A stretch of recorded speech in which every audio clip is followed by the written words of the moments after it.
Igual que utilizamos un termómetro para ver si tenemos fiebre, también podemos usar la temperatura de la Tierra para ver su estado de salud.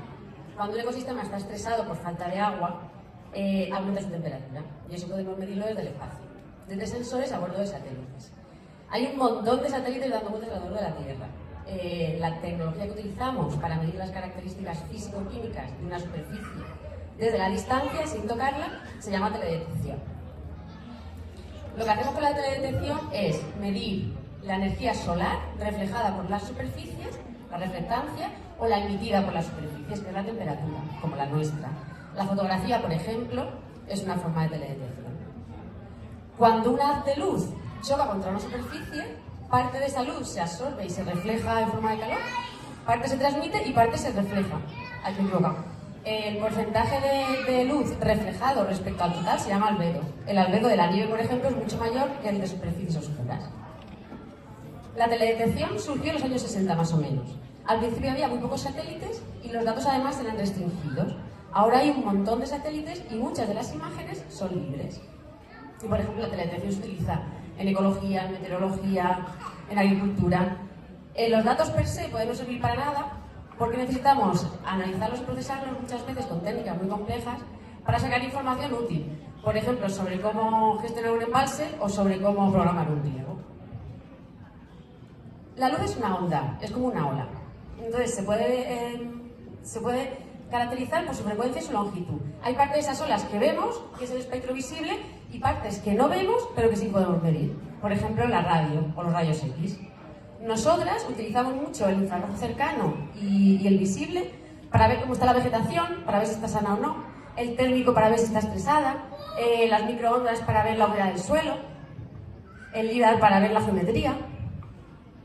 En verdad, este espectro, aunque lo separemos, es continuo y además es característico de cada material, es su firma espectral. Por ejemplo, la vegetación la vemos verde porque refleja el verde y absorbe el rojo y el azul para hacer la fotosíntesis. Estos sensores pueden estar en satélites, pero también pueden estar en drones o en aviones y también pueden estar en campo. Las características de cada imagen dependerán de dónde está el sensor, del campo de visión, como las cámaras, y del tipo de cámara. Los satélites siguen caminos diferentes. Los meteorológicos, por ejemplo, lo que hacen es medir siempre la misma parte de la superficie de la Tierra, pero muchas veces al día, para, por ejemplo, explicar cómo evolucionan las borrascas. Los polares lo que hacen es medir diferentes partes de la Tierra, pero a una misma hora, para tener siempre las mismas características de luz. Por ejemplo, un satélite puede pasar por el mismo sitio una vez al día, o cada 5 días, o cada 15 días. Hay un montón de satélites diferentes, de un montón de países, de un montón de empresas.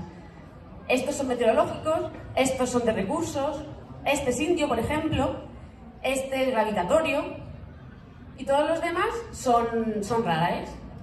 Nosotros también tenemos una agencia espacial como la NASA, que es la ESA, que es la que se encarga de los programas espaciales.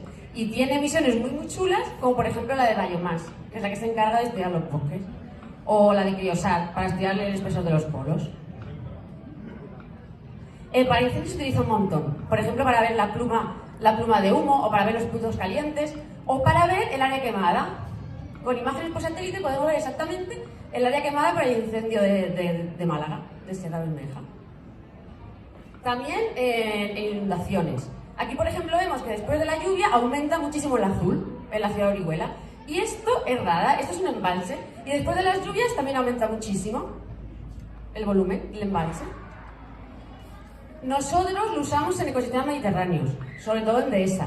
La dehesa aguanta muy bien la sequía, y ver por qué hace eso, cómo lo hace y mantener esta característica en el tiempo es muy importante, sobre todo teniendo en cuenta el calentamiento global. La dehesa es una sabana, entonces también hemos trabajado en África y en Estados Unidos. Lo que hacemos es poner sensores muy altos para ver cómo funciona el ecosistema y para ver si los modelos que desarrollamos funcionan bien o no.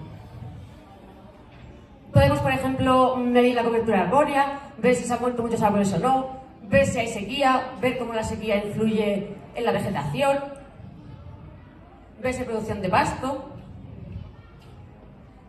En verdad lo que queremos es desarrollar herramientas que ayuden al agricultor y al ganadero a adaptarse al cambio climático y y a seguir manteniendo rentabilidad de su sistema, pero sin conservándolo. Y ya. Gracias.